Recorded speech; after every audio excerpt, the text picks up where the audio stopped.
Thank you thank you thank you. Hello Siva. Hello Sivakumar. லைவ்ல இருக்கேன், லைவ்ல இருக்கேன் ஃபேஸ்புக் லைவ்.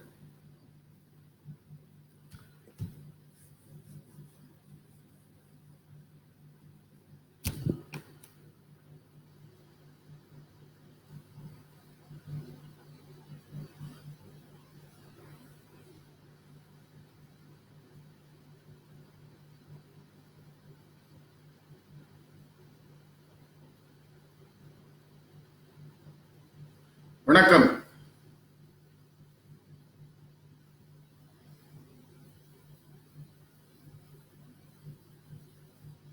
வீரா, வெல்கம். தமிழ் தமிழ் வணக்கம்.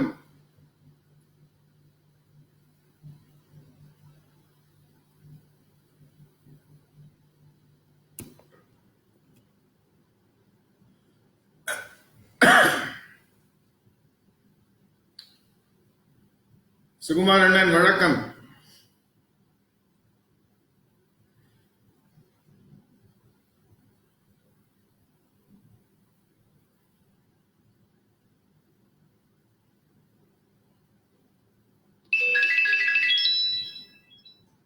பேசலாமா? அது புரியுறது. நான் செஷன் ஸ்டார்ட் பண்ணிடலாம் இல்லையா? Okay okay okay okay okay okay okay. Thank you. I am starting the session. ஓகேங்களா?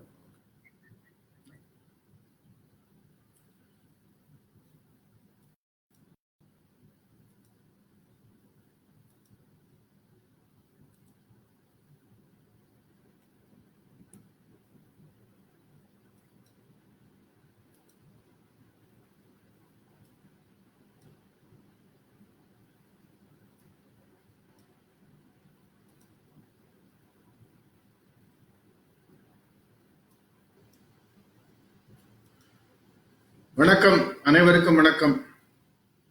இந்த ஒரு அற்புதமான ஏற்பாட்டை பண்ணி கொடுத்த சௌரேஷ் குமாருக்கும், தமிழ் அரசனுக்கும் மற்றும் இன்சூரன்ஸ் வாரியர் மகவ நண்பர்கள் மற்றும் வளர்ச்சி அதிகாரிகள் எல்லாருக்கும் மனமார்ந்த என்னுடைய மாலை வணக்கங்களை தெரிவித்துக் கொள்கிறேன். இந்த 40 நாட்கள் எல்லாருமே ஒரு நாலேஜ் ஷார்பனிங் ஸ்கில்ஸ்ல போயிட்டு இருக்கோம். ரொம்ப ரொம்ப இம்பார்ட்டன்ட் திங். இந்த ஒரு 1 hour நம்ம ஸ்பெண்ட் பண்ணக்கூடியது. எனக்கு கொடுத்த சப்ஜெக்ட் வந்து ஹெச்என்ஐ. எப்படி ஹெச்என்ஐயை நம்ம வந்து அப்ரோச் பண்ணலாம், ஹெச்என்ஐ எப்படி நம்ம வந்து மீட் பண்ணலாம், என்னென்ன ப்ராப்ளம் இருக்கு, இந்த மாதிரி ஒரு டிஸ்கஷன்ஸ் நம்ம பண்ண போறோம். ஒரு சின்ன ஹிஸ்டரி. 1956 இருந்து 2000 மட்டும் பாத்தீங்கன்னா நம்மளுடைய இன்சூரன்ஸ் துறையில பாத்தீங்கன்னா நம்ம வந்து ஒரு 25,000 50,000 சம்மர் ஷூட் என்ற வார்த்தைகளை சொல்லி விளையாண்டு இருந்தோம். அது மாறி ஜீவன் ஸ்ரீ ஒரு பிரேக்கப் கொடுத்தது, நம்மளுக்கு பிரேக் ஈவன் கொடுத்தது. அது என்ன ஆச்சுன்னா நம்ம வந்து ஒரு 5 லட்சம் சம்மர் ஷூட் பேச ஆரம்பிச்சோம். பிரைவேட் இன்சூரன்ஸ் வந்த அப்புறம் 2001 2002 அப்படின்னு பாத்தீங்கன்னா நாம வந்து ஹையர் சம்மர் ஷூட் அப்படின்றத பேச ஆரம்பிச்சோம். 2006-07 இன்சூரன்ஸ் துறை வந்து சம்மர் ஷூட் என்பதை டோட்டலா டிராப் பண்ணிட்டு, அதுக்கப்புறம் அவங்க வந்து they started talking about பிரீமியத்தை பத்தி பேச ஆரம்பிச்சாங்க. அந்த பிரீமியம் பாத்தீங்கன்னா 2012 பெரிய பெரிய பிரீமியம் வர ஆரம்பிச்சது. 2012-13 பாத்தீங்கன்னா ஏஜென்ட்ஸ் வந்து ஹையர் கமிஷன்ஸ் பத்தி பேச ஆரம்பிச்சாங்க. ஸோ மாற்றங்கள் 44 வருஷங்கள் 56 இருந்து 2000 மட்டும் நம்ம வந்து பெருசான ஒரு மாற்றத்தை கொண்டு வரல. ஆனா 2000க்கு அப்புறம் பாத்தீங்கன்னா ஜீவன் ஸ்ரீயரா அப்படின்னு பாத்தீங்கன்னா அதுக்கப்புறம் பாத்தீங்கன்னா நம்ம வந்து ஒரு இந்த 20 வருட காலங்கள்ல பாத்தீங்கன்னா பெரிய ஒரு மாற்றம். நம்ம சம்மர்ஷீட விட்டுட்டோம். இன்னைக்கு ஏஜென்ட்ஸ் கமிஷன் 100 முகவர்கள் இந்தியாவில் வந்து பாத்தீங்கன்னா மல்டி குரோர் கமிஷன் ஏர்னர்ஸ். இது வந்து இட் இஸ் நாட் சம்மர்ஷூட்ல மறந்தே போயிடுச்சு எல்லாரும். சோ மல்டி ஓர் நம்ம பாராமீட்டர் அளவுகோல் மாறிக்கொண்டே இருக்கிறது. இப்பொழுது அந்த அளவுகோல் பாத்தீங்கன்னா 1 கோடி 2 கோடி அது இருந்தது. இது கனவா நனவா? எங்களை போல ஆனவங்களுக்கு 87ல நான் ஜாயின் பண்ணேன். இன்னைக்கு பாத்தீங்கன்னா ஒரு கனவா நனவா, ஒரு மாற்றங்கள் பாராமீட்டர் மாறின மாற்றங்கள் பாத்தீங்கன்னா கனவா நனவான்னு பாத்தீங்கன்னா நனவா இருக்கு. இப்போ இன்னைக்கு சப்ஜெக்ட் பாத்தீங்கன்னா இது நம்ம யார் எப்படி ஹெச்என்ஐ ஃபோக்கஸ் பண்ணலாம், யாரெல்லாம் ஹெச்என்ஐ, இதை நம்ம பார்க்க போறோம். நீங்கள் கேள்விகள் நடுவில் ஏதாவது கேட்கணும்னா கூட வந்து கேட்கலாம். நான் ஒரு டைம் கொடுத்து we will have அதுல இருந்து எடுத்து நான் ஆன்சர் பண்றேன். என்ன பார்க்க முடியுமோ அதில் பார்த்துட்டேன். ஸோ இல்ல ஒரு சின்ன ஒரு இது, வரப்புயர நீர் உயரும், நீர் உயர நெல் உயரும், நெல் உயர குடி உயரும், குடி உயர கோல் உயரும்.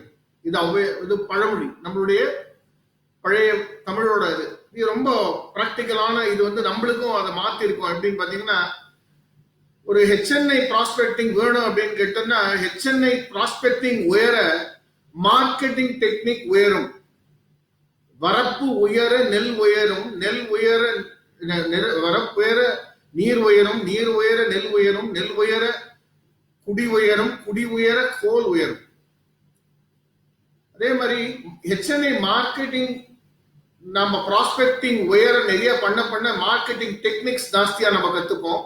மார்க்கெட்டிங் டெக்னிக் உயர உயர கான்ஃபிடன்ஸ் உயரும், கான்ஃபிடன்ஸ் உயர ஹெச்என்ஐ க்ளோசிங்ஸ் உயரும், ஹெச்என்ஐ க்ளோசிங்ஸ் உயர பிக் கமிஷன்ஸ் உயரும்.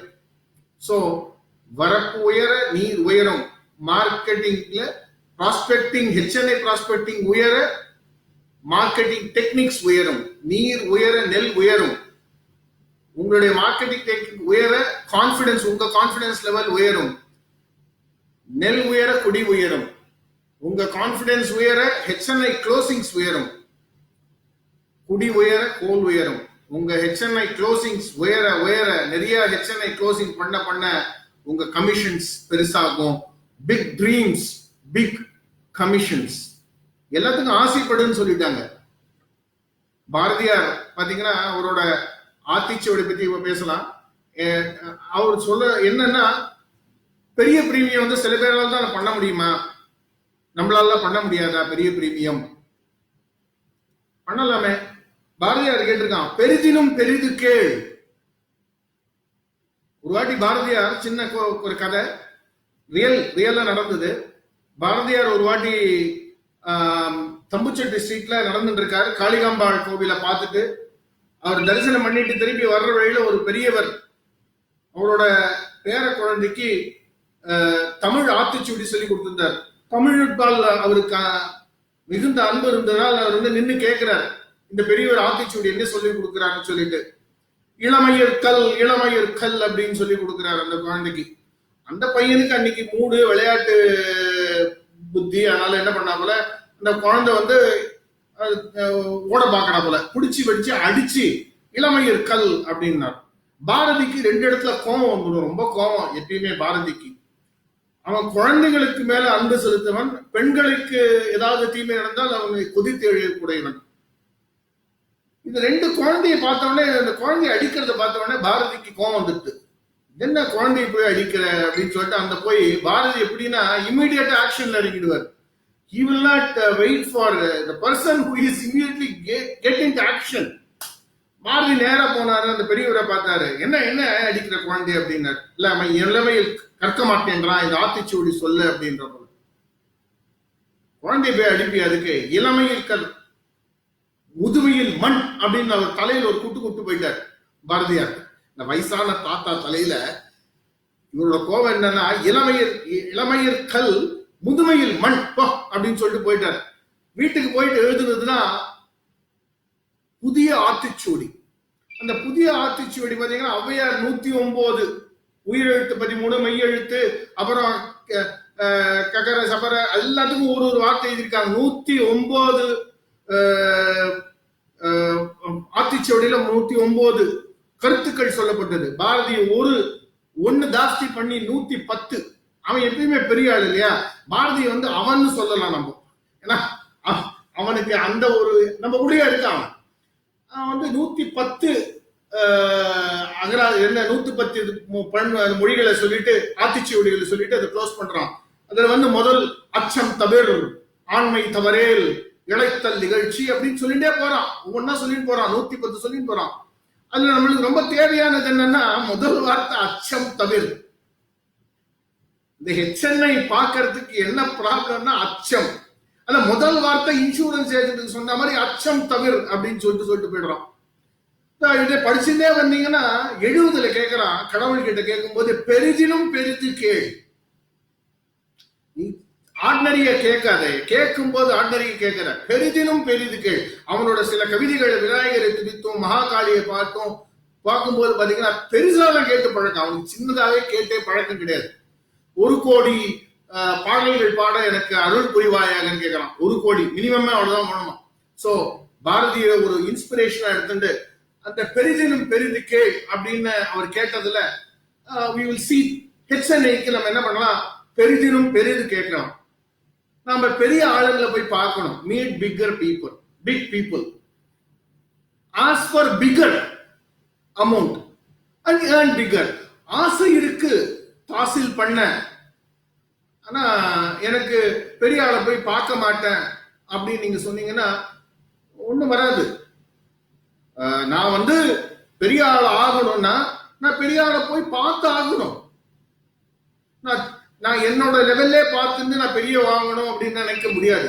சோ பெரிதினும் பெரிது கேள் அப்படின்னு சொன்ன மாதிரி you have to ask, meet, முதல்ல மீட் பண்ணணும் பீப்புளை, பெரிய ஆளுங்களை மீட் பண்ணணும். இப்போ மீட் பண்றதுக்கு கூடிய பாத்தீங்கன்னா எல்லாருக்கும் என்ன ப்ராப்ளம் அப்படின்னு கேட்டீங்கன்னா ஒரு ப்ராப்ளம். யார் ஹெச்என்ஐ? ஹெச்என்ஐனா யார் சார்? ஹெச்என்ஐனா யார்? ஹெச்என்ஐனா யாரு? ஹை நெட்வொர்க் இண்டிவிஜுவல்ஸ் அப்படின்னு இங்கிலீஷ்ல சொல்றாங்க. அந்த நெட்வொர்க் இண்டிவிஜுவல்ஸ்னா என்ன? அந்த நெட்வொர்க்னா என்னன்னா ஒரு டெபினிஷன் கொடுத்திருக்கான். இந்தியாவில பாத்தீங்கன்னா ஒரு டெபினிஷன் கொடுத்திருக்கான். ரீசெண்டா 2018 ஒரு சர்வே, இந்தியாவில எத்தனை பெரும் பணக்காரர்கள் இருக்கிறார்கள். நெட்வொர்க் அப்படின்னு கேட்டீங்கன்னா வீடு, நிலம், நகை, அவருடைய ஈக்விட்டிஸ், அவருடைய சந்தையில போட்ட பணம், மியூச்சுவல் ஃபண்டு, இதை எஃப்டி எல்லாம் சேர்த்து அவர் கடன்கள், அவருக்கு இருக்கிற லயபிலிட்டிஸ், அசட் மைனஸ் லயபிலிட்டிஸ் 6 கோடிக்கு மேல யார் இருக்காங்களோ அவங்க எல்லாம் ஹெச்என்ஐஸ் சொல்றாங்க. இந்தியாவில 2018 அது 2 கோடியா இருந்தது, இப்ப 6 கோடியா மாறிட்டாங்க. ஹெச்என்ஐ அப்படின்னு சொல்றதுக்கு உண்டான ஒரு யார் ஹெச்என்ஐ அப்படின்னு நம்ம கேட்கலாம்ல. யாரை ஹெச்என்ஐ சொல்லலாம்? நம்ம யாரை போய் பாக்குறது அப்படின்னு பாத்தீங்கன்னா 6 கோடி 6.5 கோடிக்கு மேல நிகர சொத்து இருக்கிறவங்க. நிகர சொத்துன்னா என்னுடைய சொத்துக்களுடைய முதல் எல்லாத்தையும் அசெட் எல்லாம் சேர்த்து என்னுடைய லயபிலிட்டிஸ் எல்லாம் போக 6.5 கோடி. இது யாரை போய் தேடுவேன் நான்? இந்த 6.5 கோடிய எப்படி போய் தேட முடியும்? நம்ம அதெல்லாம் பார்க்கலாம் என்னன்றது இந்த டைம் இருக்கும்போது இந்த 45 நிமிடங்கள், இன்னும் 45 நிமிடங்கள்ல பார்க்கலாம். அப்புறம் பாத்தீங்கன்னா புதுசா இப்ப ஒண்ணு வந்திருக்கு. நாம ஹெச்என்ஐஸ் தான் நினைச்சிட்டு இருக்கோம். 2018 மாற்றங்கள் வந்துட்டு they have given VHNI அப்படின்னு ஒண்ணு கான்செப்ட் கொண்டு வந்தாங்க. அது என்ன VHNI? Very high network individuals. Very high network. அப்படின்னா வெரி ஹை நெட் இண்டிவிஜுவல்ஸ்னா என்ன? அவங்களுடைய என்ன மாதிரி அவங்க பேண்ட் இருக்கும் அப்படின்னா தட் இஸ் ஹெச்என்ஐக்கு 6.5 கோடியில இருந்து 65 கோடி இருக்கிறவங்க ஹெச்என்ஐ. அவங்களுடைய நிகர சொத்து மதிப்பு 6.5 கோடியில இருந்து 65 கோடி இருந்தா அவங்க ஹெச்என்ஐ.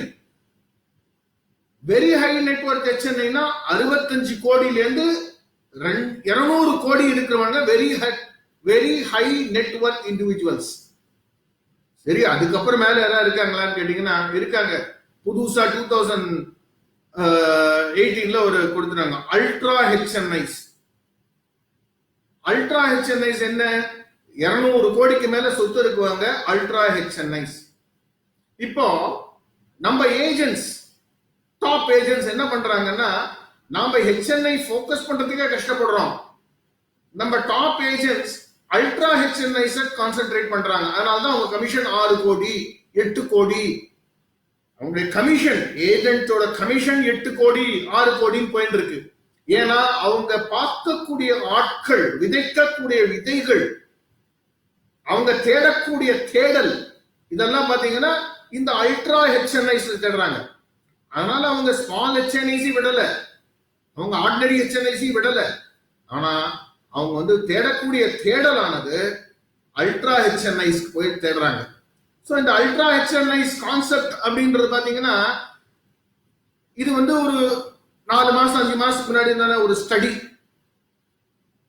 1,60,60,600 அல்ட்ரா ஹெச்என்ஐஸ் 2021 வர போறாங்க.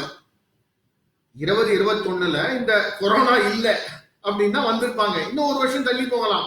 அதனால 1,60,60,600 புதிய அல்ட்ரா ஹெச்என்ஐஸ், நான் சொல்லக்கூடிய 200 கோடிக்கு மேல இருக்கக்கூடிய சொத்து, நிகர சொத்து இருக்கிறவங்க 1,20,000 பேர் இருக்க போறாங்க 221 சொல்றாங்க. சோ இதெல்லாம் நம்ம பிரைவேட் கம்பெனிக்கு தாராளத்துக்கு கொடுத்துடலாமா?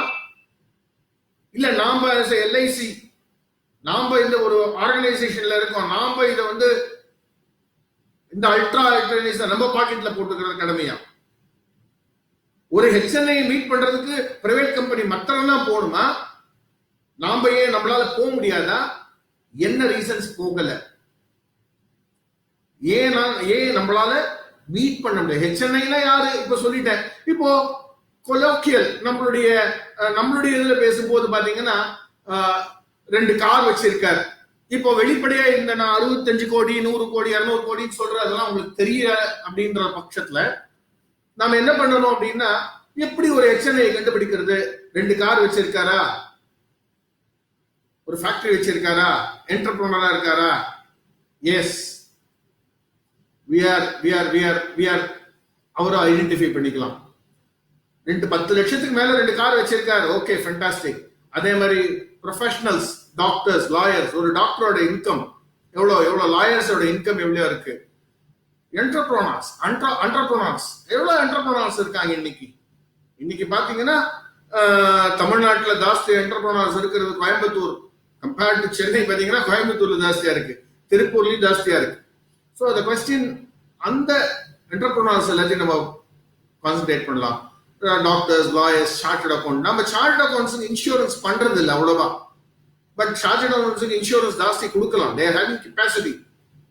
ஸோ கன்சல்டன்ட்ஸ், ஆர்கிடெக்ட்ஸ், இந்த ஆர்டிஸ்ட், நிறைய ஆர்டிஸ்ட் இருக்காங்க இன்னைக்கு. எல்லாருக்குமே எல்லா தேவைகள் இருக்கு. இதெல்லாம் நம்ம வந்து பார்க்கணும், தேடல் பண்ணணும், தேடணும்.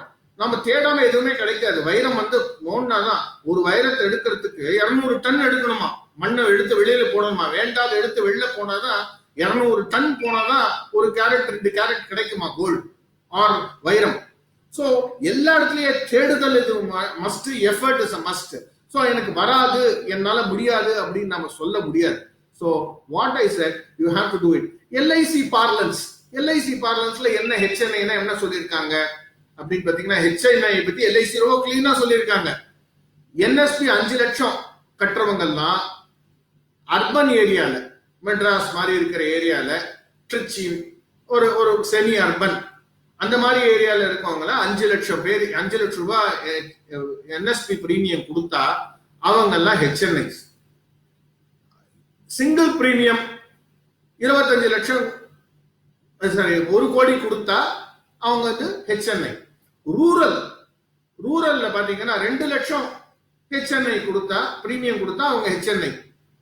இது எல்ஐசி பார்லன்ஸ்ல. நான் உங்களுக்கு ஏன்னா முதல்ல சொன்னது கோடி கணக்குல சொன்னது ஜெனரலா இந்தியா எப்படி வளர்ந்து வருகிறதுன்றது. நீங்க இன்னைக்கு எல்ஐசி பார்லன்ஸ்ல பாக்கணும்னா ரூரல் ஏரியா, அர்பன் ஏரியா பிரிக்கும் போது, அர்பன்ல 5 லட்சம் என்எஸ்பி கட்டினா அவரு ஹெச்என்ஐ, 1 கோடி சிங்கிள் பிரீமியம் கட்டினா ஹெச்என்ஐ. அதே மாதிரி ரூரல் ஏரியாஸ்ல 2 லட்சம் ரூபாய் நான் சிங்கிள் பிரீமியம் கொடுத்தா அவர் ஹெச்என்ஐ, அவருக்கு இந்த ட்ரீட்மெண்ட் கொடுக்கணும். நாம 25 லட்சம் சிங்கிள் பிரீமியம் கொடுத்தா அது HNI. So what exactly is நாம பண்ணக்கூடிய இன்னைக்கு இதை வந்து நம்ம பிரித்து முதல்ல பார்க்கணும். யார் ஹெச்என்ஐஸ் நம்ம ஏரியால இருக்காங்க, யார் யார் பண்றாங்க, லிஸ்ட் எடுக்கணும். இந்த ப்ராஸ்பெக்டிங் பண்ணணும். சஸ்பெக்டிங், ப்ராஸ்பெக்டிங் நிறைய கத்துட்டு இருப்பீங்க இந்த 40 நாட்கள்ல, யார் யாரெல்லாம் எப்படி ப்ராஸ்பெக்ட் பண்ணணும் அப்படின்னு சொல்லிட்டு. முதல்ல என்ன ப்ராப்ளம் அப்படின்னு பாத்தீங்கன்னா பயம். நான் வந்து அவரை போய் மீட் பண்றதுக்கு பயம். எப்படி போய் மீட் பண்ணுவேன் நானு? இதுதான் 90% நம்மளுடைய முகவர்களுக்கு உண்டான ஒரு பெரிய ஒரு தடைக்கல் அப்படின்னு பாத்தீங்கன்னா, ஒரு ஒரு பெரிய பயம். இந்த பயத்தை எப்படி கொல்ல முடியும், பயத்தை எப்படி வென்றெடுக்க முடியும் அப்படின்னு பாத்தீங்கன்னா, பயத்தை நீங்க வந்து பயந்துட்டே இருந்தீங்கன்னா ஒண்ணுமே பண்ண முடியாது. ஏன்னா நேத்து ஒரு அற்புதமான ஒரு டிஸ்கஷன் வந்து நான் டிவியில யூடியூப்ல பார்த்துட்டு இருந்தேன். ஒரு பெரிய டிஸ்கஷன் வச்சுங்களேன். இந்தியரோட மனப்பான்மை என்ன அப்படின்றத பார்த்தேன். அதை 2 நிமிஷம் சொல்லணும்னு நினைக்கிறேன். அது வந்து இந்தியால இருந்து நம்ம வந்து நிறைய போயிருக்கோம். நம்ம அமெரிக்காலையும் இல்லாட்டி போய் நிறைய கண்டுபிடிச்சிருக்கோம்.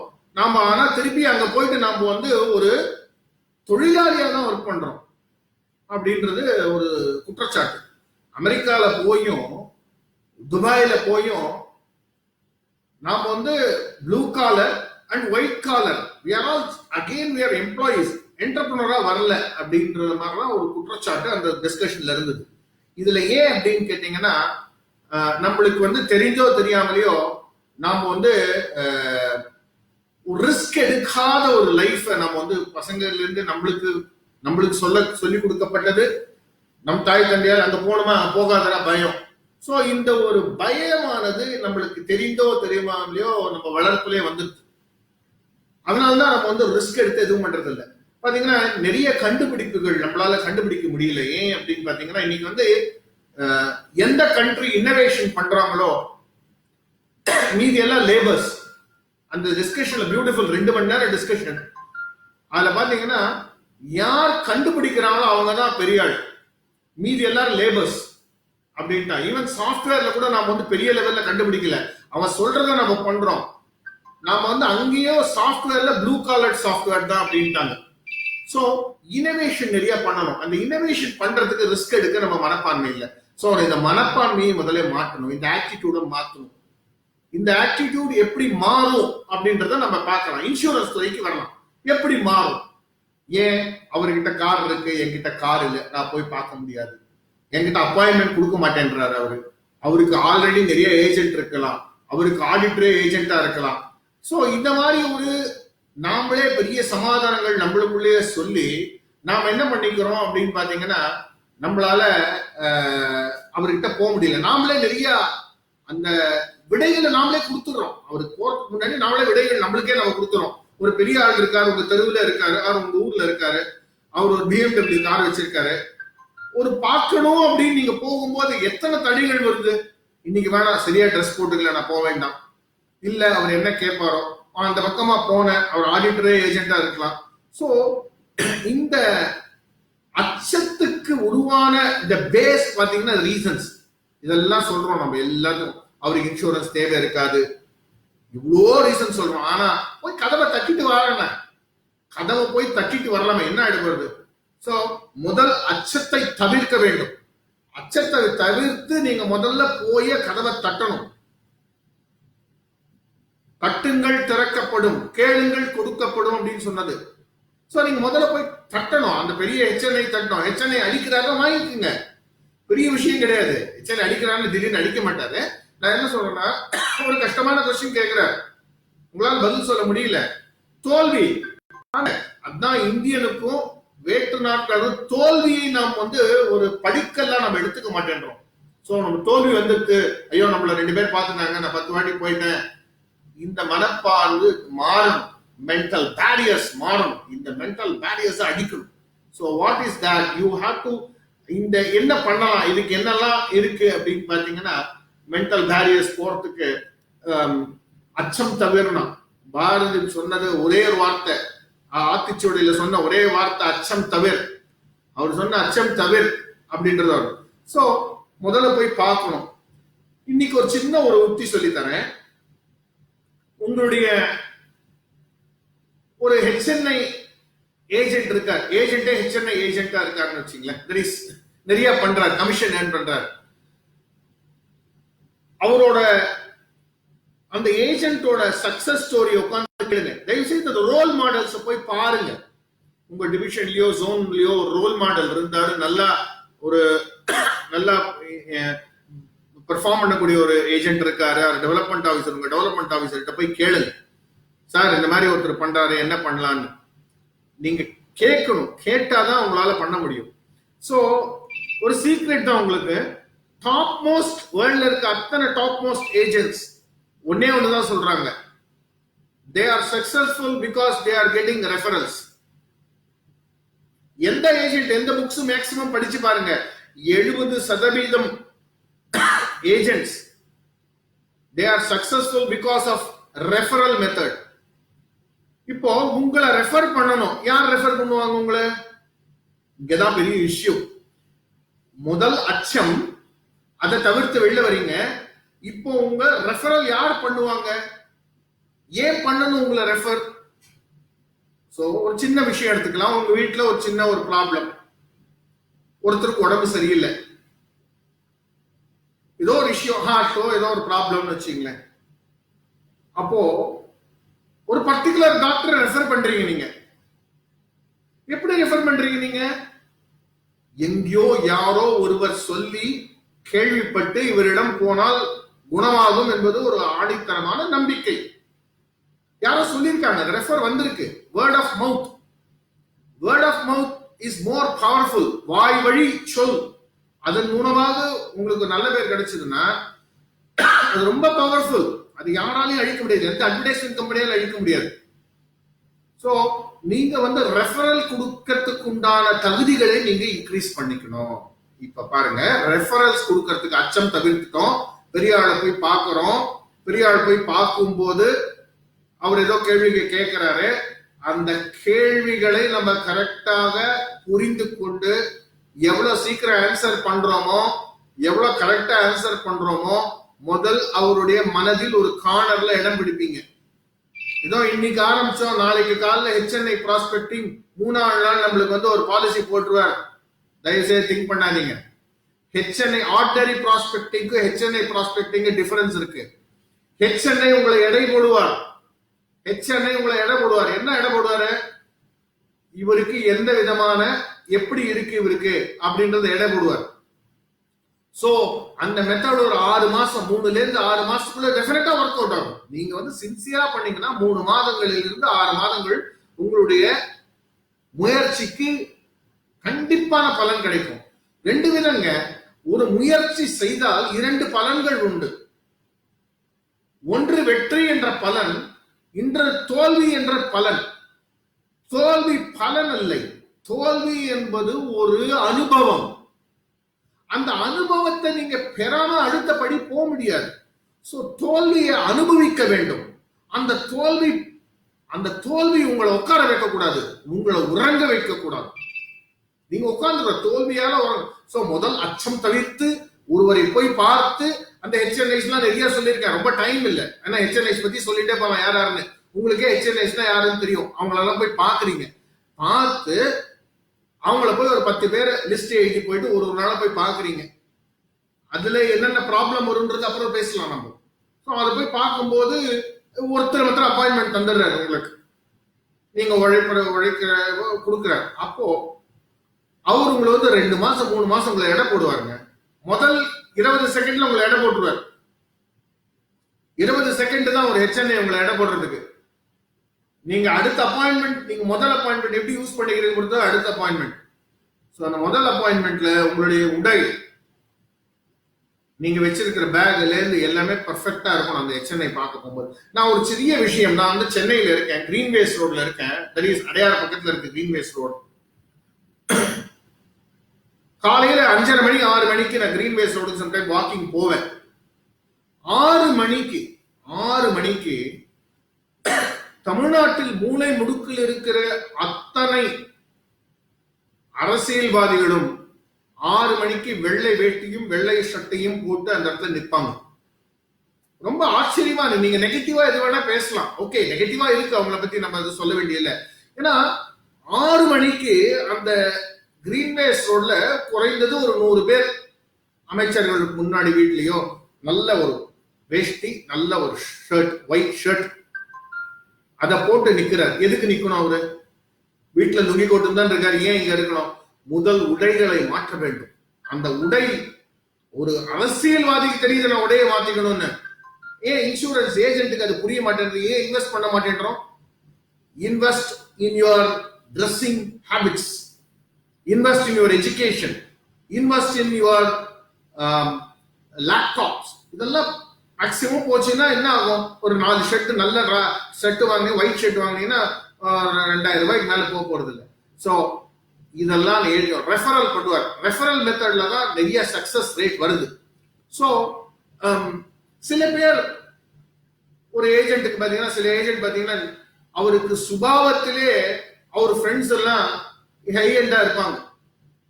டெவலப்மெண்ட் ஆஃபீஸர் அப்பாயிண்ட் பண்ணும்போது இந்த செக்டார்ல இருந்து போட்டுருவாரு. அவரோட சுத்தி இருக்கிற பாத்தீங்கன்னா எல்லாம் பணக்காரங்களா இருப்பாங்க. அவங்க எல்லாம் சக்சஸ்ஃபுல் ஏஜென்ட் ஆயிடுவாங்கன்னு நினைக்கிறீங்களா? சில காலத்துக்கு சக்சஸ்ஃபுல்லா இருப்பாங்க. ஏன்னா அந்த வட்டத்தில் இருக்கவங்களாம் இன்சூர் பண்ற மட்டும்தான் அவரு. அந்த வட்டத்தில் இருக்கவங்க எல்லாம் இன்சூர் ஆயிட்டாங்கன்னு வச்சுங்க HNI, இந்த ஏஜென்ட் திருப்பியும் பெரிய ஆள் ஆகணும் அப்படின்னு ஃபீல் பண்ணாருன்னா அவர் வந்து ஸ்டார்ட் ஆஸ்கிங் ரெஃபரல்ஸ். இந்த வட்டத்துல கேட்கணும்.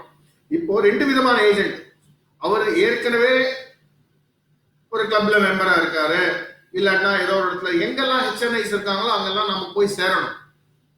அதுக்காக கிளப்ல போயிட்டு நம்ம போய் சில பழக்க வழக்கங்களுக்கு ஆளாகணும்னு நான் சொல்லல. ஏன்னா எங்க வந்து உங்களுக்கு சர்க்கரை இருக்கோ அங்க எறும்பு இருக்கணும். நான் வந்து சக்கரத்தை விட்டு, கரும்பு தோட்டத்தை விட்டுட்டு சர்க்கரையை விட்டுட்டு நான் எங்க போக முடியாது. சோ இந்த HNIs எங்கெங்க இருக்காங்களோ அவங்க நீங்க கிளப்ல மெம்பர் ஆகலாம். நிறைய விஷயங்கள் இருக்கு. HNIs எங்கெங்க இருக்காங்க? கார் கிளப்ல இருக்காங்க, கிளையன்ஸ் கிளப்ல இருக்காங்க, ரோட்டரி கிளப்ல இருக்காங்க, தமிழ் சங்கங்கள்ல இருக்காங்க, எத்தனையோ இருக்கு. நிறைய 1008 கணக்கான வழிகள் இருக்கு. எங்கெல்லாம் பணக்காரர்கள் எங்க இருக்காங்கன்றது பாக்குறதுக்கு நீங்க அந்த கண்ணோட்டத்தை பார்க்கணும். எங்க பணக்காரர் இருக்காங்க அப்படிங்கறத பார்க்கணும். சோ அங்க போயிட்டு பாத்தீங்கன்னா இந்த முதல் சர்க்கிள் ஏற்கனவே அவருக்கு தெரிஞ்சவர் என்னோட எக்ஸாஸ்ட் ஆயிடுவார். ரெண்டாவது நம்மளை போல ஆர்டினரி ஏஜென்ட்ஸ், நம்ம ஒரு நடுத்தரமான ஒரு நடுத்தரம், நம்ம வந்து ஒரு ஆர்டினரி ஸ்டேஜ்ல இருந்து நம்ம வந்து ஏஜென்சி எடுத்திருக்கோம். நம்மளுக்கு பெரிய ஆளுலாம் சர்க்கிள் இல்ல. அப்ப என்ன பண்ணலாம்? சோ இந்த பெரிய ஆளை போய் பார்க்கறதுக்கு உண்டான முயற்சியை நம்ம எடுத்துட்டோம்னு வச்சுக்கலாம். முதல் ஏஜென்ட்டோட நீங்க தான் சக்சஸ்ஃபுல் ஏஜென்ட். ஏன்னா ஆரம்பத்துல நீங்க பண்ணக்கூடிய முதல் ஏஜென்ட் அவர் சர்க்கிள் முடிஞ்ச உடனே சும்மா ஆயிடுவார், போகமாட்டார்.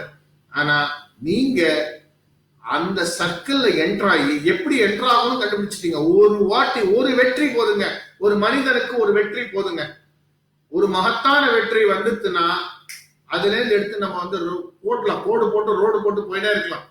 அந்த ஒரு வெற்றிக்கு நீங்க வந்து 6 மாதங்கள் 8 மாதங்கள் உழைக்க வேண்டும்.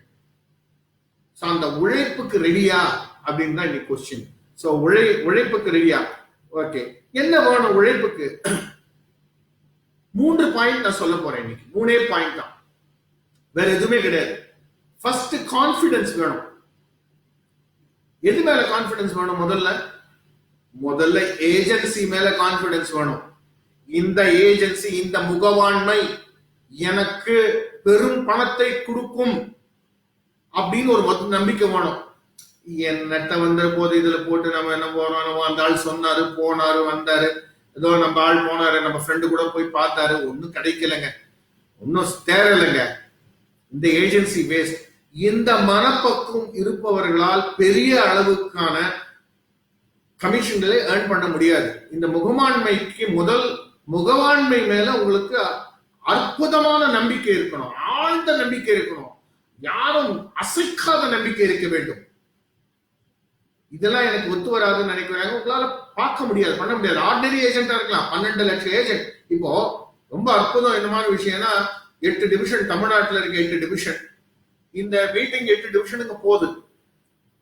ஏப்ரல் 19 ஆரம்பிச்சு 1700 பேர் மெம்பர் ஆயிருக்கீங்க இன்சூரன்ஸ் வாரியர்ல. ஒரு மாசத்துல 2000 பேர், 80,000த்துல 2000 பேர் தான் இன்ட்ரெஸ்டட் டு லேர்ன். அப்ப என்னன்னா ஏதோ ஒரு நம்பிக்கை இருக்கு, இந்த தொழில் மேல நம்பிக்கை இருக்கு. அதனாலதான் நீங்க எல்லாம் இந்த இன்சூரன்ஸ் வாரியர்ஸ்ல இருந்து யாராவது சொல்றாங்களா, ஒவ்வொருத்தர் 14 நாட்கள் நடத்துகிறார்கள், இதை இன்னும் நடத்த போறாங்க. சோ இதை கேட்டுருக்கீங்க, 14 நாட்களா கேட்டுக்கொண்டு இருக்கேன். அப்போ கான்பிடன்ஸ் இதுல இருக்கு, அது இன்னும் அதிகப்படுத்த வேண்டும். இந்த ஏஜென்சி என்னுடைய வருமானத்தை ஈட்டி கொடுக்கும், இந்த ஏஜென்சி நான் ஒரு பெரிய பங்களால வாங்கலாம், இந்த ஏஜென்சில நான் பெரிய ஆள் ஆகலாம் அப்படின்னு ஒரு நம்பிக்கை இருக்கணும் முதல்ல உங்க. ரெண்டாவது ப்ராடக்ட்ஸ் மேல நம்பிக்கை வேணுங்க. அந்த ப்ராடக்ட்ஸ், நீங்க வந்து ஒரு டாக்டரா இருக்கீங்க, ஒரு பேஷண்ட் உங்ககிட்ட வராரு, பிரிஸ்கிரிப்ஷன் எழுதி கொடுக்குறீங்க, புக்கை பார்த்து என்ன எழுதலாம் அப்படின்னா அந்த டாக்டர் கிட்ட அடுத்த நாள் போவீங்க. நீங்க அடுத்த நாள் போக முடியுமா? முடியாது. ஏன்னா அந்த டாக்டர் உங்களுடைய உடல்நிலையை பார்க்கும் போதே, அந்த பல்ஸை பிடிக்கும் போதே, உங்களை ஜனத்தை தொடும் போதே அவர் வந்து ஒரு கன்க்ளூஷன் வந்துருவார், மில்லி செகண்ட்ல வந்துருவார். அவர் கேட்கக்கூடிய 4 கேள்விகள்ல அவர் ஒரு மில்லி செகண்ட்ல வந்துருவார். ஓ, இவருக்கு இதுதான் ப்ராப்ளம்னு. நெக்ஸ்ட் மருந்து எழுத ஆரம்பிப்பார். சோ அந்த மருந்து மேல அவருக்கு தெரியும் நம்பிக்கை, இது இதை கியூர் பண்ணும், இந்த வயிற்று வலிக்கு, இது பேதிக்கு, இதுக்கு ஒவ்வொன்றுத்துக்கும் அந்த மருந்து எல்லாமே தெரியும். சோ உங்ககிட்ட இருக்க ப்ராடக்ட்ஸ் 28 ப்ராடக்ட்ல எந்தெந்த ப்ராடக்ட் எது இது. ஏன்னா இன்சூரன்ஸ் நோயாளி, நீங்க என்னன்னா இன்சூரன்ஸ் டாக்டர், இருக்கிற இன்சூரன்ஸ் நோயாளி, அவருக்கு நோய் இருக்கிறதே தெரியலங்க, அவருக்கு என்ன பண்ணணும்னே தெரியல. அவருக்கு ஏன் இன்சூரன்ஸ் எடுக்கணும்னு கேட்கிறாரு, வேஸ்ட்ன்றாரு, ரிட்டர்ன்ஸ் இல்லைன்றாரு, ஹெச்என்ஐ கேட்கிறாரு. எதுக்கு ரிட்டர்னே இல்லைங்க, நான் அதை வந்து இப்ப இந்த 20 லட்சம் ரூபாய் பிரீமியத்தை நான் வந்து என்னோட பிசினஸ்ல போட்டேன்னா நான் எங்கேயோ போயிடுவேன். அதை கேட்கக்கூடிய அந்த கேள்விக்கு சரியான பதிலை சொல்லக்கூடிய வேணும். அது எப்ப வரும் அப்படின்னு கேட்டீங்கன்னா, இது 20 லட்சம் ரூபாய் இன்வெஸ்ட் பண்ணாதான் உங்களை 200 கோடி ரூபாய்க்கு நீங்க அச்சீவ் பண்ணலாம் அப்படின்னு சொல்லக்கூடிய ஒரு கான்பிடன்ஸ் உங்களுக்கு வேண்டும். அப்ப அந்த மருந்து மேல நம்பிக்கை வேணும். அந்த மருந்தான இன்சூரன்ஸ் மருந்து, அந்த மருந்து மேல நம்பிக்கை வேணும். உங்க ப்ராடக்ட்ஸ் மேல உங்களுக்கு நம்பிக்கை வேணும். அசைக்க முடியாத நம்பிக்கை வேணும். அதுல வந்து எந்த வித டவுட் வரக்கூடாது. ஏன்னா அது அப்படி டவுட் வந்துருச்சுன்னா பிரசன்டேஷன்ல போயிடும். You will lose in presentation. So அந்த ப்ராடக்ட்ஸ் மேல உங்களுக்கு அதீதமான ஒரு நம்பிக்கை இருக்க வேண்டும். அந்த நம்பிக்கையானது உங்களுக்கு என்ன கொடுக்கும் அப்படின்னு கேட்டீங்கன்னா, நேர்கொண்ட பார்வையும் நிலத்தில் யாருக்கும் மஞ்சாத நெஞ்சமும். ப்ராஸ்பெக்ட், அந்த ஹை எண்ட் கஸ்டமர் என்ன எதிர்பார்க்கிறார் உங்ககிட்ட? அவரை போல நீங்க இருக்கணும்ன்ற. அவர் ஒரு தைரியமான ஆள், அவர் வாழ்க்கையில அடிக்கடியெல்லாம் பட்டு வேலை வந்திருக்காரு. அவர் சமமான ஆள்கிட்ட தான் அவர் போய் பழகுவார். அவருக்கு வந்து சமமான ஆள்கிட்ட போறாரு, இல்லாட்டி மேல இருக்க ஆள்கிட்ட போய் பழகுவார். உங்ககிட்ட ஏன் பழகணும்? உங்ககிட்ட உங்க தொழில நீங்க ஆளுமை இருக்கா, உங்ககிட்ட அந்த ஆளுமை இருக்கா அப்படின்னு பாக்குறார். அந்த ஆளுமை இருக்கும் பட்சத்தில் அவர் உங்களோட நண்பர்களா இருக்கிறார். முதல்ல ஃப்ரெண்டா, அதுக்கப்புறம் தான் பாலிசி ஓடுறாரு. காஃபி வருது, 20 நிமிஷம் அப்பாயின்மெண்ட் கொடுக்குறாரு. உங்க ஆளுமையை கண்டு அது 1 மணி நேரம் அப்பாயின்மெண்டா வருது. அப்பயே நீங்க 90% நீங்க வந்து வெற்றி பெறுகிறீர்கள். எப்பொழுது அப்பாயின்மெண்டே கொடுக்காத ஒரு ஆள் அப்பாயின்மெண்ட் கொடுக்கிறார் அப்படின்னு பாத்தீங்கன்னா, அந்த அப்பாயின்மெண்ட் 15 நிமிஷம் அப்பாயின்மெண்ட் 1/2 மணி நேரமா போகுதுன்னா 100% நீங்க won the heart of the person. HNI. So அந்த கான்பிடன்ஸ் அந்த ப்ராடக்ட் இருக்கணும். உங்க மேல இந்த ஏஜென்சி மேல கான்பிடன்ட் இருக்கணும். அப்புறம் அந்த ப்ராடக்ட், நீங்க என்ன, ஏன் உங்களை சூஸ் பண்ணணும்? அவரு உங்களை ஏன் சூஸ் பண்ணணும்? அந்த கேள்வி உங்ககிட்ட எழணும். ஏன் இன்னார் என்னை ஏஜென்ட்டாக அவரு சூஸ் பண்ணணும்? என்னைக்காவது திங்க் பண்ணி பார்த்திருக்கோமா நம்ம? ஏன்னா ஏன் சூஸ் பண்ண? இப்போ எங்க வீட்டுக்கு ஒரு எலக்ட்ரிக்கல் ப்ராப்ளம், எங்க ஸ்ட்ரீட்ல 6 பேர் எலக்ட்ரீஷியன்ஸ் இருக்காங்க. ஆனா நான் ஒரு 3 கிலோமீட்டர் தள்ளி இருக்க எலக்ட்ரீஷியனை கூப்பிடுறேன். ஏன் கூப்பிடுறேன்? 6 பேரை கூப்பிட்டு பார்த்தேன். ஆனா இந்த நேர்மை, 20 ரூபாய் ஜாஸ்தி 100 ரூபாய் ஜாஸ்தியா இருந்தாலும் அவர்கிட்ட எனக்கு என்னன்னா, இந்த வேலையை பார்த்து போயிட்டாருன்னா நான் வந்து மறந்துடலாம் அடுத்தது.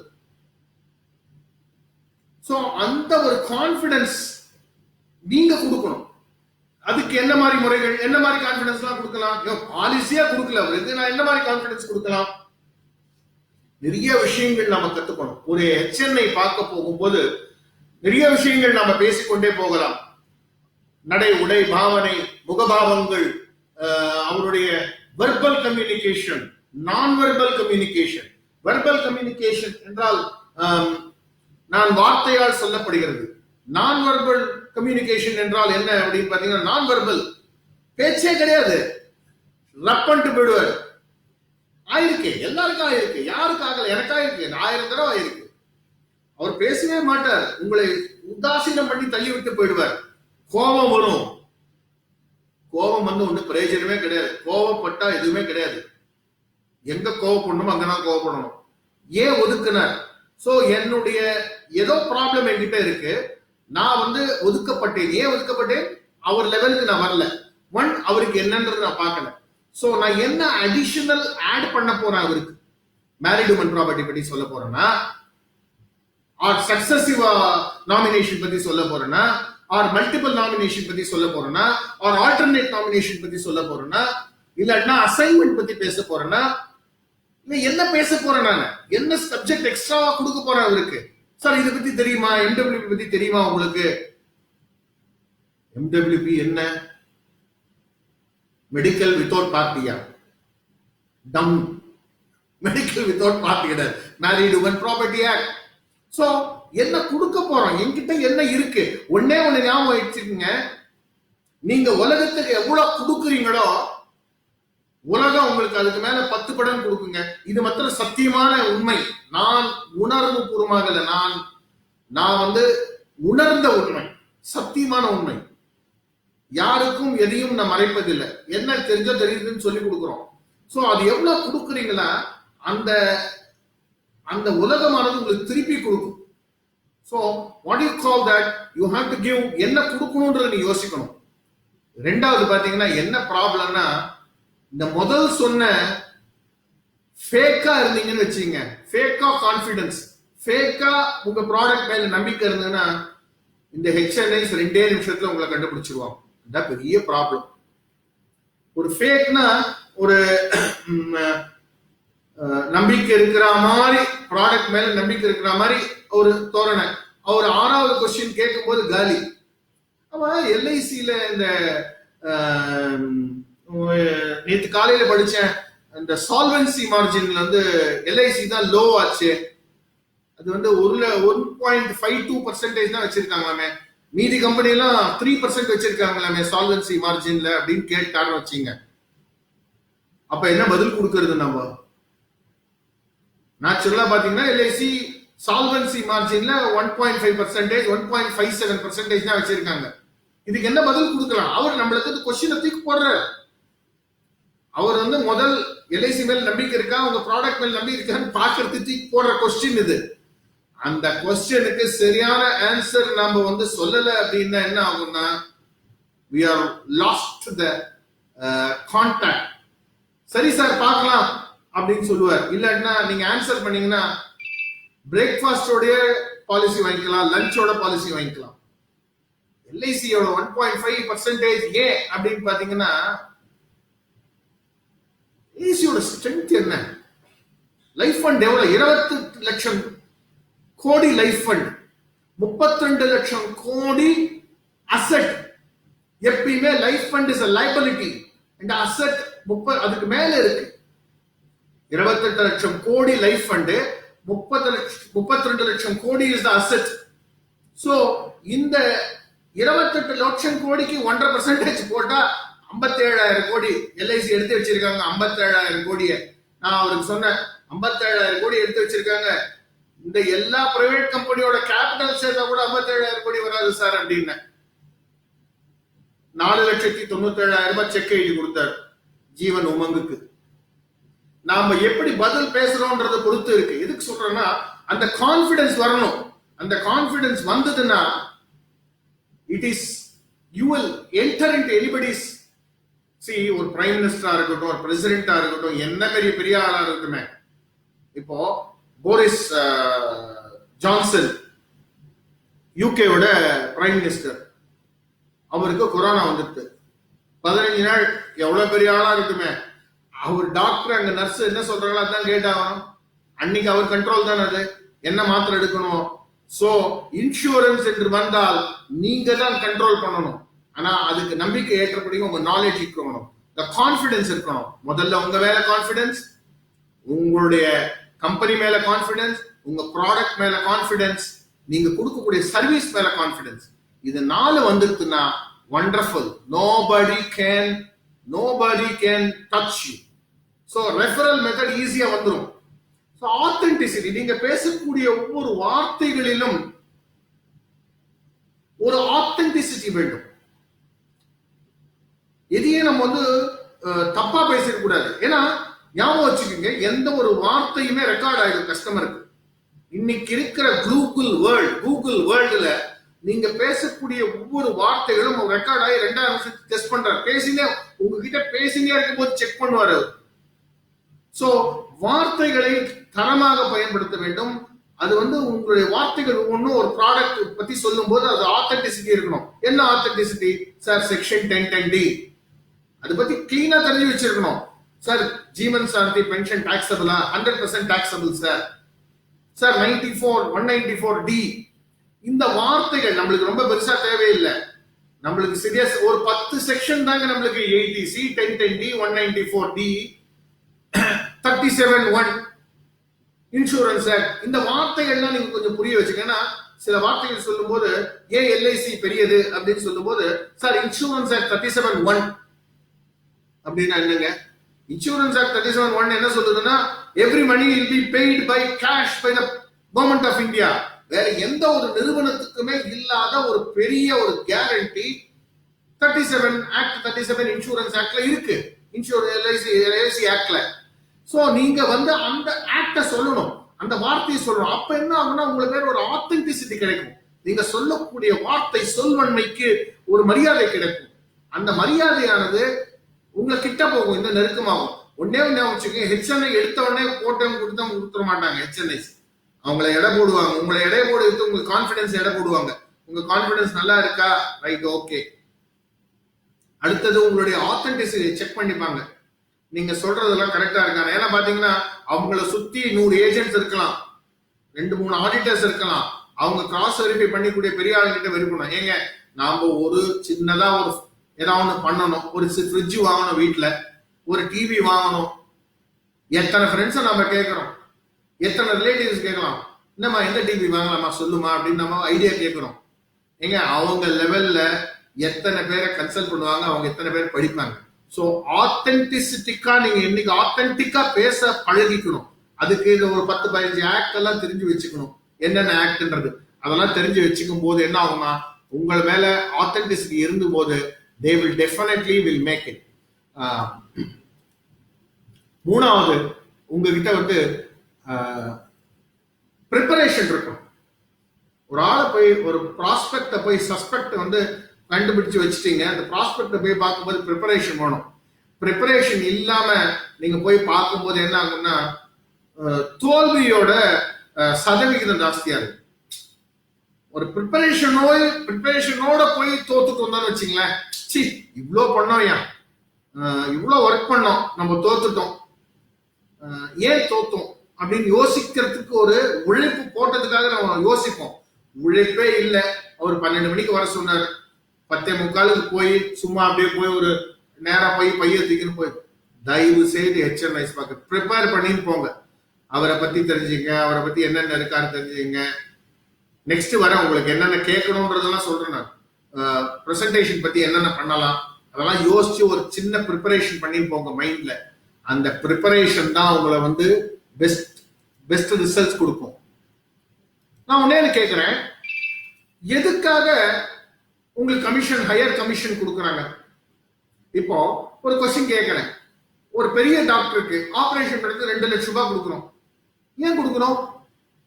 ஒரு பெரிய லாயருக்கு உங்க கேஸ் எடுத்துன்னு போயிட்டு 1 hour அவர் சேம்பர்ல இருந்து கிளம்பி ஹைகோர்ட்ல போறாரு, மெட்ராஸ் ஹைகோர்ட்ல. அவர் போய் மேலாட் அப்படின்னு சொல்லிட்டு கீழே இறங்கி வர்றார். கேஸ் வைதா ஆயிடுது.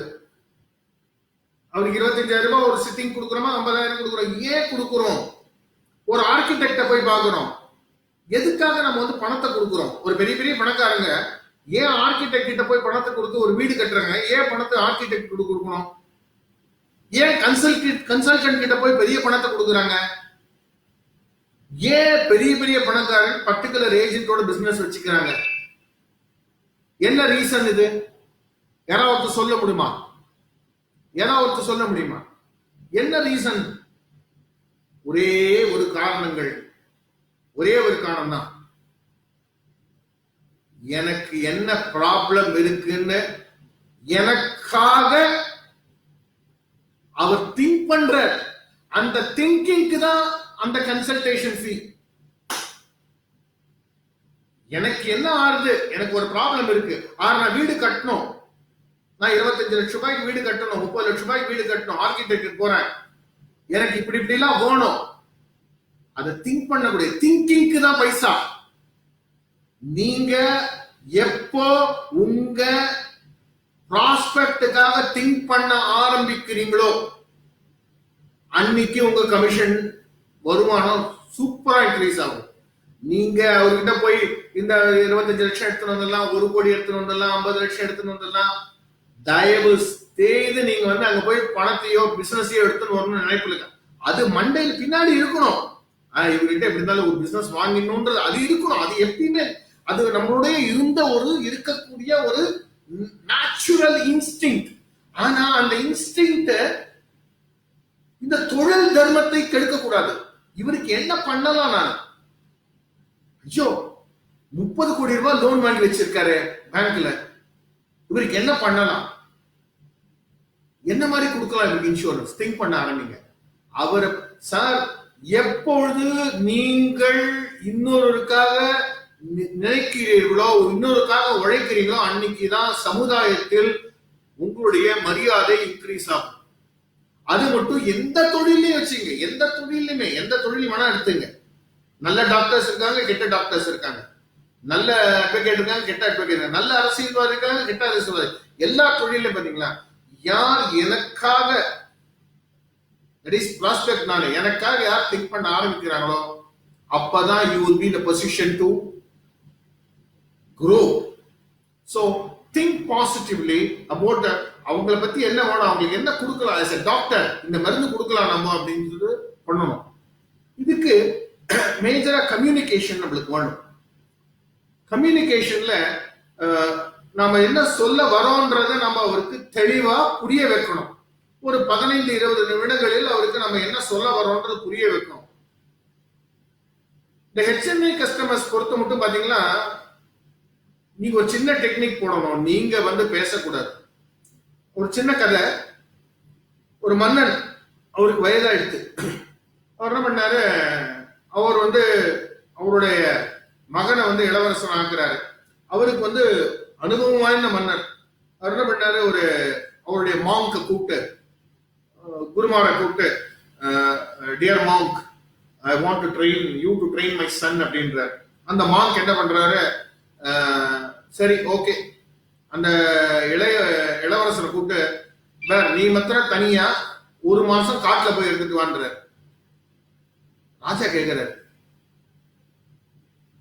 என்னது 1 மாசம் காட்டுல அனுப்புறீங்க நீங்க பையனை? இல்ல போயிட்டு வரட்டும். சோ 1 மாசம் போயிட்டு அவர் சொல்ற, நீ போயிட்டு என்னென்ன சத்தங்களை கேட்கறியோ அதெல்லாம் சொல்லு நீ அப்படின்ற. என்னென்ன சத்தத்தெல்லாம் கேட்கறியோ அதெல்லாம் சொல்லுன்றார். 1 மாதம் கழிந்தது. இந்த இளவரசர் வருகிறார். கேட்கிறார், ராஜாவை பக்கத்துல வச்சுட்டு அந்த மாங்க் கேட்கிறார், குருமார் கேட்கிறார், என்ன கேட்டேன்? ஐயா, நான் அந்த பறவைகளோட சத்தத்தை கேட்டேன், அப்புறம் இந்த சின்ன சின்ன பூச்சிகள்லாம் சத்தம் பண்ணிட்டு, அப்புறம் ரீங்காரம் பண்ண வண்டுகள் சத்தம் கேட்டேன், அப்புறம் மழையில இலை மேல இருக்கிற மழையை கேட்டேன், அப்புறம் அருவி இருக்கிற சத்தத்தை கேட்டேன், அப்புறம் நிறைய சத்தங்கள் சொல்ல, இலை சருகுகள் காற்றுல பறக்கும் போது, மூங்கைகள் ஒன்றோடு ஒன்று உறங்கும் போது ஒரு சத்தம் ஏற்படும், அதையும் கேட்டேன் நானு. இந்த மாதிரி நிறைய சத்தங்கள் எல்லாம் கேட்டேன் அப்படின்றார். அந்த மாங்க் சொல்றார், okay, go back to forest again, work for 3 months அப்படின்ட்டு. இந்த ரீசன்லாம் எனக்கு வேண்டாம், இன்னும் 3 மாதங்கள் நீ போயிட்டு அந்த கானகத்துல இருந்து நீ என்ன சத்தம்லாம் கேட்கிற என்கிட்ட சொல்லு அப்படின்ற. சோ 3 மாதங்கள் ஆர்டினரியா கேட்டதெல்லாம் விட்டுட்டார். 3 மாதங்கள் கழித்து வரார் அந்த இளவரசர். ரொம்ப தெளிவு அடைந்தவராக வருகிறார். அவரோட ஃபேஸ்ல ஒரு தெளிவு இருக்கு. அவர் கேட்கிறார், என்னென்ன கேட்ட அப்படின்னு கேட்கிறார் குருமார். ஐயா, நான் மலர்கள், மொட்டுக்கள் மலரும் சத்தத்தை கேட்டேன். சூப்பர் அப்படின்றார். அடுத்தது அப்படின்னார், ஐயா, விதைகள் வெளியே வரும் சத்தத்தை கேட்டேன் அப்படின்றார். சூப்பர் அப்படின்றார். மூங்கில்கள் அது ஷூட் ஆகும் போது வரக்கூடிய சத்தத்தை கேட்டேன் அப்படின்றார். பூமித்தாயின் இருதய சத்தத்தை கேட்டேன் அப்படின்னார். பியூட்டிஃபுல், நீ ராஜாவாகலாம் அப்படின்றார். அப்ப சொல்றார் ஒரு வார்த்தை, நீ என்னைக்கு ராஜாவா இருக்கலாம். You are eligible for Raja because king. நீ வந்து you are increase your listening capacity. So ஒரு முகவருக்கு பேச்சு திறமையோட லிசனிங் கெப்பாசிட்டி தான் ரொம்ப முக்கியம். நாம என்ன நினைக்கிறோம், பேசணும்னு நினைக்கிறோம். பேசணும், நாம பேசணும். ஆனா முதல் உள்வாங்க வேண்டும். அவர் என்ன வேணும் கேட்கணும். நாம கேட்க எடுத்த உடனே போன சார் ஜீவனானந்த் ஜீவன் லாபு நம்ம ப்ராடக்ட திறந்து வச்சு 25 நிமிஷம் சொல்றோம். அவர் 100 ஏஜென்ட் கிட்ட கேட்டிருப்பார், 200 ஏஜென்ட் கிட்ட கேட்டிருப்பார் ப்ராடக்ட. நீங்க சொல்லி அவர் மண்டையை போகவே போகாது. நான் வெர்பல் கம்யூனிகேஷன் நீங்க சொல்லினே இருப்பீங்க, அவர் ஏதோ போன் நோண்டிட்டு இருப்பாரு, இல்லன்னா டிவி பார்த்துட்டு இருப்பாரு, இல்லன்னா ஏதோ போன் அட்டன் பண்ணுவாரு. சோ நான் வெர்பல் கம்யூனிகேஷன் நீங்க வாட்ச் பண்ணீங்கன்னா நான் வெர்பல் அவர் உங்களை ரிஜெக்ட் பண்ணிட்டே இருக்காருன்னு தெரியும். அந்த நான் வெர்பல் கம்யூனிகேஷன்ல பார்த்த உடனே நிறுத்திடணும். நீங்க sir I think you are not in a position, இன்னைக்கு ஏதோ பிஸியா இருக்கீங்க, ஷால் ஐ கண்டினியூ டுமாரோ அப்படின்னு சொல்லணும். அப்போ புரிஞ்சுப்பார், இந்த ஆள் புத்திசாலி அப்படின்னு சொல்லிட்டு. சோ லிசனிங் கெப்பாசிட்டி இன்க்ரீஸ் பண்ணிக்கணும், அவர்கிட்ட கேட்கணும். லிசனிங் என்ன பண்ணலாம், ஹவு டு லிஸ்ட். சோ அந்த மாம் சொன்னார், எப்பொழுது நீ வந்து you must not only listen to what you could hear from people but also what you could not hear from people. பியூட்டிஃபுல்லான வார்த்தைகள். ரெண்டாவது கேட்கிறார், ரெண்டாவது டெக்னிக், நீங்க கம்யூனிகேஷன் சரியா பண்ணணும், லிசன் பண்ணணும். நீங்க வந்து நிறைய கொஸ்டின்ஸ் கேட்கணும். HNI என்னது கொஸ்டின் கேட்கணுமா சார், விளையாடாதீங்க. முதல்ல நம்மளால இங்க வந்து ஆளே கிடைக்க மாட்டேன்றாரு, நான் ஆள் கிடைச்சி அவர்கிட்ட போய் இருக்கிற 20 நிமிஷம் அப்பாயின்மெண்ட்ல கொஸ்டின் கேட்கணுமா? எஸ், கொஸ்டின் கேட்கணும். ரெலவெண்டான கொஸ்டின்ஸ் கேட்கணும், அன்னெசரி கொஸ்டின்ஸ் கேட்கக்கூடாது. நீங்க கேட்கக்கூடிய ஒவ்வொரு கேள்விகளும் முக்கியமா இருக்கணும். ஒரு பெரிய அறிஞர், நியூக்ளியர் சயின்டிஸ்ட், அவரை வந்து ஒரு காலேஜ்ல கிராஜுவேஷன் செரிமனி கூப்பிட்டாங்க. ஐயா நீங்க வந்து கிராஜுவேஷன் எல்லாம் ஜனங்க நிறைய ஸ்டூடெண்ட்ஸ் எல்லாம் கிராஜுவேட் ஆறாங்க, அவங்களுக்கு ஒரு வாழ்த்துறை நீங்க சொல்லணும் அப்படின்னாங்க. சரி நீ வரேன் அப்படின்னாரு. ஒரு பெரிய சயின்டிஸ்ட் அவரு, அதனால நியூக்ளியர் சயின்டிஸ்ட், அதனால அவரை கூப்பிட்டு எல்லா ஜனங்க கேட்டாங்க, எல்லா ஸ்டூடெண்ட்ஸ் கேட்டாங்க, உங்களுடைய வெற்றிக்கு நீங்க வந்து யாருக்கு வந்து உங்களுடைய you will attribute your success to whom அப்படின்னு கேட்டாங்க. இது யாருக்கு அர்ப்பணிப்பீர்கள் அப்படின்னாரு. இது என்னோட தாய்க்கு அர்ப்பணிப்பேன் அப்படின்னாரு. எதுக்கு அப்படின்னாங்க. பாசம் போல இருக்கு. இல்ல ஸ்கூல்ல நான் சின்ன வயசுல இருக்கும் போதே எனக்கு ஒண்ணு எல்லாரோட ஜாஸ்தி கிடைச்சிச்சு. எனக்கு என்ன கிடைச்சுன்னா, one thing I have learned in early in my life was ask questions. School முடிச்சுட்டு வருவாங்களா, அவங்க அம்மா கேட்பாங்களாம், எவ்வளவு கொஸ்டின் கேட்ட நீ சார, உங்க கிளாஸ் டீச்சரை எத்தனை கொஸ்டின் கேட்ட அப்படின்னு கேட்பாங்களாம். இந்த பையன் ஆர்வத்தோட, ரொம்ப ஆர்வமா, ஏன்னா எந்த அம்மாவுமே கேட்காத ஒரு, நீ எல்லா அம்மாவும் என்ன கேட்பாங்க, அப்பாவை கேட்பாங்க, இல்ல கரெக்டா ஆன்சர் பண்ணியாடா நீ இன்னைக்கு அப்படின்னு கேட்பாங்க. அப்பா 10 கொஸ்டினுக்கு 6 கொஸ்டின் ஆன்சர் பண்ணப்பா, ஏன்டா 4 கொஸ்டின் ஆன்சர் பண்ணல, கல்ல கூட்டுவாங்க. இதுதான் நம்ம நாட்டோட கலாச்சாரம். இந்த சயின்டிஸ்டோட அம்மா அப்படி கிடையாது. என்ன கேட்டாங்க, எவ்வளவு நீ அதெல்லாம் விட்டுரு, நீ ஆன்சர் பண்ணதெல்லாம் எனக்கு தேவையில்லை, எத்தனை கேள்விகள் நீ கேட்டாய் அப்படின்னாங்க. சோ கேள்வியை கரெக்டான இடத்துல நம்ம கேட்பது, கரெக்டான இடத்துல நீங்க ப்ராடக்ட், உங்க ப்ராடக்ட் இருக்கு இல்லையா, அதுதாங்க கிளைமேக்ஸ். அந்த கிளைமேக்ஸ் தூக்கி முதல்ல கொடுத்துட்டீங்கன்னா அப்புறம் காலி. நீங்க என்ன ப்ராடக்ட் கொடுக்குறீங்கன்றது அவருக்கு தெரியவே கூடாது. கிளைமேக்ஸ் லாஸ்ட்ல தான் வரணும். உங்க ப்ராடக்ட் நீங்க என்ன கொடுக்க போறீங்கன்றது லாஸ்ட்ல தான் சொல்லணும். அந்த பேரை, அது பெனிஃபிட் எல்லாம் சொல்லிட்டே வரணும், பேரே சொல்லக்கூடாது. ஐயா 8% கேரண்டீடா நான் டாக்ஸபிள் இன்கம் சொல்லிட்டே வாங்க. ஜீவன் உமன் சொல்லாதீங்க. எப்போ நீங்க ப்ராடக்ட சொன்னீங்கன்னா அன்னைக்கு அவருக்கு சஸ்பென்ஸ் போயிடும். சோ ரெலவென்ட் கொஸ்டின்ஸ் கேட்கணும். ரெலவென்ட் கொஸ்டின்ஸ் கேட்டத காதுல வாங்கி சரியா பதில் சொல்லணும். So you have to master that. அப்புறம் தேவையில்லாத வார்த்தைகளை அங்க விடாதீங்க. அரசியல் பேசாதீங்க, தேவையில்லாத வார்த்தைகளை பேசாதீங்க. எல்ஐசியை என்னைக்குமே விட்டு கொடுக்காதீங்க. சக முகவர்களை என்றைக்கு விட்டு கொடுக்க கூடாது. உங்களுடைய முகவர் யாரோ ஒரு பாலிசி விட் பண்ணிட்டு போயிருக்காரு, அவரை போயிட்டு நீங்க வந்து தப்பு சொல்லவே கூடாது. எல்லாம் எல்ஐசி பாலிசி தான். சோ நீங்க வந்து அன்னெசரி ரெலவென்ட் கமெண்ட்ஸ் கம்மி பண்ணணும். நெக்ஸ்ட் பிரின்சிபல் நான் சொன்னேன் இல்லையா, 85-15 எல்லா சக்சஸ்ஃபுல் ஏஜென்ட்டும் ஃபாலோ பண்றக்கூடிய ஒரு பிரின்சிபல் அப்படின்னு பாத்தீங்கன்னா, 85 விழுக்காடுகள் லிசனிங், 15 விழுக்காடு அவங்க ப்ராடக்ட பத்தி சொல்றது. நீங்க ட்ரை பண்ணி பாருங்க, பார்ட்டியை பேச விட்டு பாருங்களேன். நீங்க பேசாம இருங்க சார், அந்த ஹெச்என்இ சார் என்னென்ன கொஸ்டின்ஸ் எல்லாம் கேட்கலாம் சார், எல்ஐசி பத்தி நீங்க என்ன ஃபீல் பண்றீங்க சார், அவர் பாரு கொள்வார் அதெல்லாம் வாங்கி வச்சுக்கணும் சார், உங்க இன்சூரன்ஸ் பாலிசிஸ் வச்சிருக்கீங்களே அதெல்லாம் அவங்களுக்கு போதுமா, ரிவ்யூ பண்ணணுமா கேட்டு பாருங்க. உங்களுக்கு ரியலி இன்சூரன்ஸ் மேல எவ்வளவு நம்பிக்கை இருக்கு, இந்த சில கொஸ்டின்ஸ் எல்லாம் நிறைய ஒரு 20 கொஸ்டின்ஸ் இருக்கு. அதெல்லாம் நம்ம கேட்க கேட்க என்ன ஆகும் அப்படின்னா, அவரு பாப்பாரு வந்த ஏஜென்ட்லாம் ப்ராடக்ட் சொல்லுவான், இந்த ஆள் வந்து கொஸ்டினை கேட்கிறானே. சார் உங்களுடைய தேவை என்ன சார், கொஸ்டின்ஸ் கேளுங்க. உங்களுடைய தேவை என்ன, உங்களுக்கு உங்களுடைய பிசினஸ்க்கு 50 வயசுல எவ்வளவு வேணும், உங்க மகனோட எஜுகேஷனுக்கு எவ்வளவு வேணும், உங்களோட பொண்ணோட கல்யாணத்துக்கு எவ்வளவு வேணும், ஓய்வூதியத்துக்கு எவ்வளவு பணம் வேணும், இன்னைக்கு எவ்வளவு செலவு பண்றீங்க, 5 லட்சம் செலவு, 1 லட்சம் மாசம் செலவாறீங்க, உங்களுடைய ஃபியூச்சர் எவ்வளவு ஆகும் தெரியுமா, இதான் கால்குலேட் பண்ணி வச்சிருக்கீங்களா, எத்தனை வீடு வாங்கி வச்சிருக்கீங்க, வருமானம் எல்லாம் வருமா, வாடகை எல்லாம், ஏதாவது கொஸ்டின்ஸ் கேட்டுட்டே இருக்கணும். அவரை கேட்க கேட்க என்ன ஆகும்னா பார்ட்டி தானா விரும்பணும். ஒண்ணு ஞாபகம் வச்சுங்க, எந்த கேள்வி கொடுத்தாலும் நம்ம ப்ராடக்ட் தான் பெஸ்ட் ரிசல்ட். அதுல மாத்திரம் எந்த விதமான சந்தேகமும் கிடையாது. ஒருத்தர் வந்து 40 வீடு வச்சிருந்தார் சென்னையில. நான் 1991 போய் பார்த்தேன். அப்போ ஒரு அனுபவம் இல்லாத ஒரு 5 வருடங்கள் உண்டான ஒரு வளர்ச்சி அதிகாரி நான். அவர் 40 வீடு வச்சிருந்தார். 40 வீடுன்னா 40 கடைகள் தம்புச்செட்டி ஸ்ட்ரீட்ல, லிங்குச்செட்டி ஸ்ட்ரீட்லயும் வச்சிருந்தார். அவரை போய் நானும் என்னோட முகவரும் போய் பார்த்தோம் 91. அப்ப சொன்னார், 40 கடை வச்சிருக்கேன் தம்பி, ஒரு கடைக்கு இவ்வளவு வருமானம் வருது, எனக்கு இன்சூரன்ஸ்லாம் வேணாம், நீ பாட்டுக்கு போ அப்படின்ட்டார். சரி, நானும் அப்போ அனுபவம் இல்லாத திருப்பி எடுக்கப்பட்டேன். நானும் ஒரு தோல்வியோடு திரும்பி வந்தேன். அது வந்து மைண்ட்ல எப்பயுமே இருக்கும் எனக்கு இந்த தோல்வி. அவரை அடுத்த முறை பார்க்கும்போது நம்ம இன்சூரன்ஸ் வாங்கலாம்னு ஒரு 7-8 வருடங்கள் கிடைத்து ஒரு ஆப்பர்ச்சுனிட்டி வந்தது, போய் பார்த்தோம். அவருடைய நிலைமை பாத்தீங்கன்னா அந்த 40 கடைகள்ல ஒரு 25 கடை வந்து கோர்ட் கேஸ்ல போய் அவருக்கு வருமானமே வரல, அவருக்கு மாத வருமானமே போயிடுச்சு. சோ இன்னும் போயிட்டு இருக்கு அந்த கோர்ட் கேஸ். சோ எதுக்கு சொல்ல வரேன்னா, அந்த ப்ராப்பரா லிசன் பண்ணி அதுக்கு ஆன்சர் நம்ம ப்ராப்பரா நான் கொடுத்திருந்தேன்னா, நான் பண்ண மிஸ்டேக் அவருக்கு சரியான வழிக்கு காட்டுதல் நான் காட்டல இன்னைக்குன்னு மனசுல ஒரு ஃபீலிங் இருக்கு.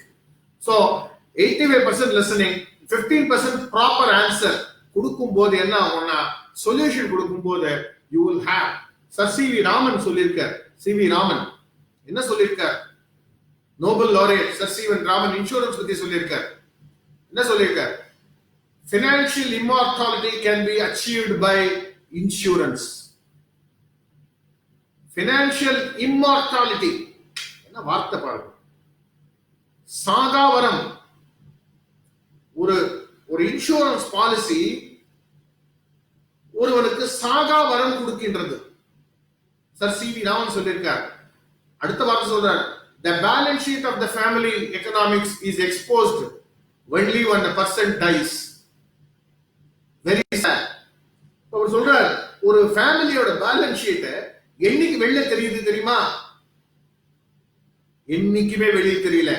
அது வந்து அந்த அந்த குடும்ப தலைவன் கிட்டே இருக்கு, எப்பயுமே யாருக்கும் தெரியல. எப்பொழுது அந்த குடும்ப தலைவன் உயிர் பிரிகிறதோ அன்னைக்கு சாயந்தரமே டிஸ்கஸ் பண்ணுவாங்க, இந்த மனுஷன் என்ன பாலிசி வச்சிருக்கானா வச்சிருக்கலையா. So insurance is nothing by transferring the risk. இது ஒரு பெரிய வார்த்தை. நீங்க இந்த வார்த்தைகளை யூஸ் பண்ணணும். இந்த வார்த்தைகளை நீங்க ரொம்ப அழகா யூஸ் பண்ணணும் பெரிய ஆளுக்கிட்ட. என்ன நீங்க ரொம்ப எல்லாம் பேசக்கூடாது. சார் ப்ராஃபிட் இல்ல எல்ஐசில அப்படின்னு சொல்றாரு. ஒருத்தர் 20 லட்சம் ரூபாய் நான் பிரீமியம் கட்டணும், எனக்கு என்னங்க நன்மை அப்படின்னு கேட்டேன். கரெக்ட் தான் சார், இந்த 20 லட்சம் ரூபாய் உங்க பிசினஸ்ல போட்டீங்கன்னா நீங்க வந்து ஒரு 20% கூட ஏர்ன் பண்ணலாம். நீங்க வாஸ்தவம் தான் சார். ஆமாங்க, நான் ஏன் போடணும் அப்படின்னு ஒரு கேள்வி கேட்டார். நான் சொன்னேன், ஐயா நீங்க வந்து 25 லட்சம் ரூபாய் அந்த கார் BMW வச்சிருக்கீங்கல்ல, அதுக்கு அடுத்த நாள்ல இருந்து இன்சூரன்ஸ் எல்லாம் கட்டாதீங்க சார். அதுக்கு நீங்க 56,000 ரூபாய் இன்சூரன்ஸ் கட்டி என்ன ஆக போகுது? முட்டாளா நீன்னு கேட்டார். நான் சொன்னேன், கோச்சுக்கல சார், நான் வந்து ஒரு மதிப்பு இழக்கக்கூடிய ஒரு பொருள், டிப்ரிஷியேட் ஆகக்கூடிய ஒரு பொருளுக்கு அதை வந்து காப்பீடு பண்றோம். நீங்க 15ல இருந்து 20 BMW வாங்கக்கூடிய ஆள் சார். நீங்க வாங்க முடியாது உங்களால, உங்க ஒருத்தர் எனக்கு தெரியும். பட் ஆனா ஒரு 25 லட்சம் காருக்கு கொடுக்கக்கூடிய ஒரு மதிப்பு உங்க உயிருக்கு நீங்க கொடுக்க தவறீங்கன்னு வருத்தமா இருக்கு. போல்டா சொல்லணும் sir. Insurance is nothing but இந்த பிரீமியம் 56,000 ரூபாய் நீங்க கொடுக்கறதுனால என்ன நடக்குது? அந்த காருக்கு உண்டான ரிஸ்க நீங்க நியூ இந்தியாக்கோ நேஷனலிஸ்ட்கோ டிரான்ஸ்ஃபர் பண்ணிட்டீங்க. சோ அந்த பினான்சியல் இம்மார்டாலிட்டி, கார் ஆக்சிடென்ட் ஆகுது, சசிவி ராமன் சொல்றாரு, கார் ஆக்சிடென்ட் ஆகி கார் போகுது, அந்த காருக்கு உண்டான பணம் 25 லட்சம் ரூபாயில 20 லட்சம் ரூபாயாவது உங்களை இன்சூரன்ஸ் கம்பெனில வருது இல்லையா? The financial immortality is achieved by insurance. அவர் லைஃப் இன்சூரன்ஸ் சொல்லல. Sir C V Raman is a great scientist. வார்த்தைகள் ஒரே வார்த்தை, financial immortality can be achieved by insurance னு ஒரு வார்த்தை போட்டார். அவ்வளவுதான். என்ன அற்புதமான வார்த்தை. சோ அந்த வார்த்தை சொல்லும் போது sir, this is a risk transferring. அந்த 56,000 ரூபாய் பிரீமியம் கொடுத்து அந்த காருக்கு மாத்துறீங்க அப்படின்னும் போது பயமுறுத்துருங்க. சில டைம்ல பயமுறுத்தணும். ஏன்னா கான்பிடன்ஸ் இருக்கவங்க பயமுறுத்தலாம். சோ the question, இந்த ஃபேமிலி எக்கனாமிக்ஸ் சொல்லும் போது you will improve. உங்களுடைய சொல்வன்மையை நீங்க இன்க்ரீஸ் பண்ணிக்கணும். எந்த மாதிரி சொல்வன்மை, எந்த வார்த்தைகளை யூஸ் பண்ணலாம், எந்த வார்த்தைகளை யூஸ் பண்ணக்கூடாது, அது அனுபவத்தில் தான் வரும். அனுபவம் என்பது என்ன? ஒரு பொக்கே ஆஃப் ஃப்ளவர்ஸ் பிரசன்ட் பண்றீங்க. பொக்கே ஆஃப் ஃப்ளவர்ஸ் அதுல 20 ஒரு இவ்வளவு பெரிய பொக்கே இருக்குன்னா ஒரு 10 வெள்ளை ரோஜா இருக்கும், ஒரு 5-6 சிவப்பு ரோஜா இருக்கும். மீதி எல்லாம் வேண்டாத ஐட்டம். இந்த வேண்டாத ஐட்டங்கள் தான் எக்ஸ்பீரியன்ஸ். உங்க சக்சஸ் தான் இந்த வெள்ளை ரோஜாக்கள் அல்லது சிவப்பு ரோஜாக்கள் ஆர் மலர்கள். சோ இந்த பொக்கேல வெறும் மலர்கள் இருக்கிற பொக்கே இருக்கு. பட் ஆனா அது 2வது லெவல். அது அல்ட்ரா எக்ஸசைஸ் பண்ணும்போது you will get it. So நீங்க வந்து அந்த சொல்வன்மையை நீங்க வந்து ஆளுமை இடணும். அந்த ஆளுமை, மேலாண்மை, ஒரு சொல்லுக்கு மேல மேலாண்மை உங்களுக்கு வேணும். அதை வந்து நீங்க வந்து அதுதான் அவங்க எதிர்பார்க்கறாங்க. ஹெச்என்ஐஸ் எதிர்பார்க்கறது நிறைய விதங்கள். உங்ககிட்ட குவாலிட்டிஸ் என்ன எதிர்பார்க்கறாங்க? Punctuality எதிர்பார்க்கறாங்க, knowledge எதிர்பார்க்கறாங்க. எல்லாமே பெஸ்டா இருந்தாதான் அவங்க கிட்ட போக முடியும். சோ இந்த ஒரு வளர்ந்து ஒரு பெரிய ஒரு இந்தியா இன்னைக்கு ப்ரீ கோவிட் போஸ்ட் கோவிட் அப்படின்ற மாற்றக்கூடிய 2 விதமான ஒரு வரலாற்று என்ன ஆக போகுது அப்படின்றத பாத்தீங்கன்னா, போஸ்ட் கோவிட்க்கு அப்புறம் இந்தியா எப்படி இருக்கும் அப்படின்னு பாத்தீங்கன்னா, இந்தியா மேல போறதுக்கு தான் சான்ஸ் ஜாஸ்தியா இருக்கு தவிர வீழ்வதற்கு கம்மியா இருக்கு. ஏன்னா எல்லா நாடுகளும் இந்தியாவை பார்த்து கொண்டிருக்கிறது. இன்னைக்கு எல்லா நாடுகளும் இந்தியாவை பார்த்து கொண்டிருக்கிறது. என்ன நெக்ஸ்ட் என்ன பண்ண போறாங்க அப்படின்னு.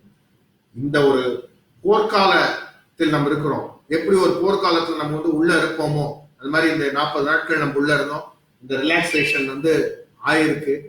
இந்த ரிலாக்ஸேஷன் எந்த மாதிரி முடிய போறதுன்னு தெரியல. But we have to have that.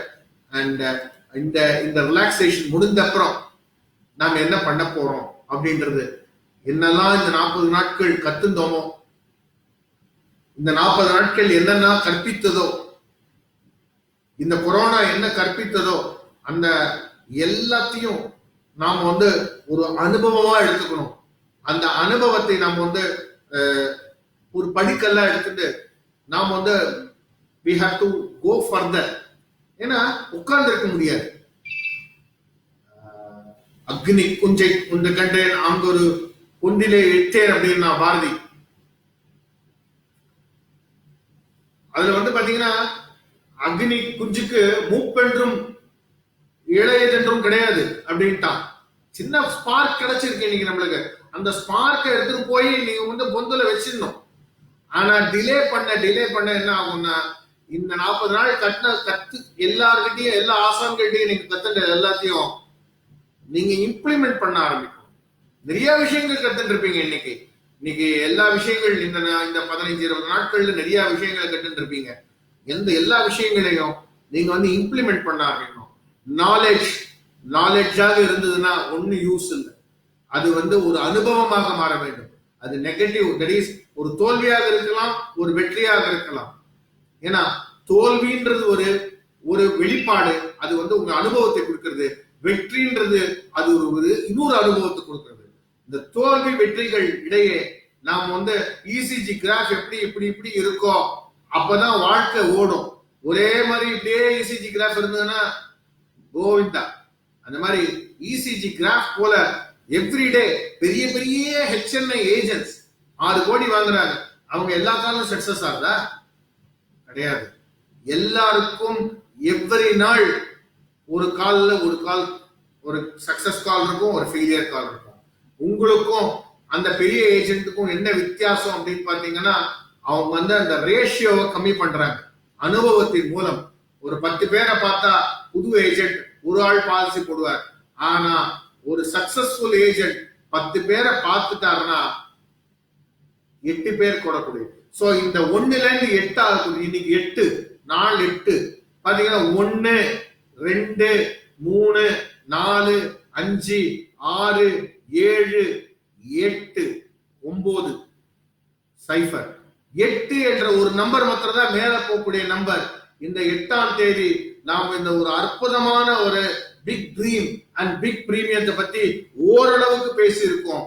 ஃபுல்லா கொடுக்க முடியாது, 1 ஹவர்ல எல்லாத்தையும் பண்ண முடியாது. ஒரு ரீகேப் மாதிரி பண்ணலாம். என்ன ஆரம்பிச்சோம்? நாம முதல்ல ஆரம்பிச்சது போது என்ன ஆரம்பிச்சோம்னா, வரப்போயிற நீர் உயரும், நீர் உயர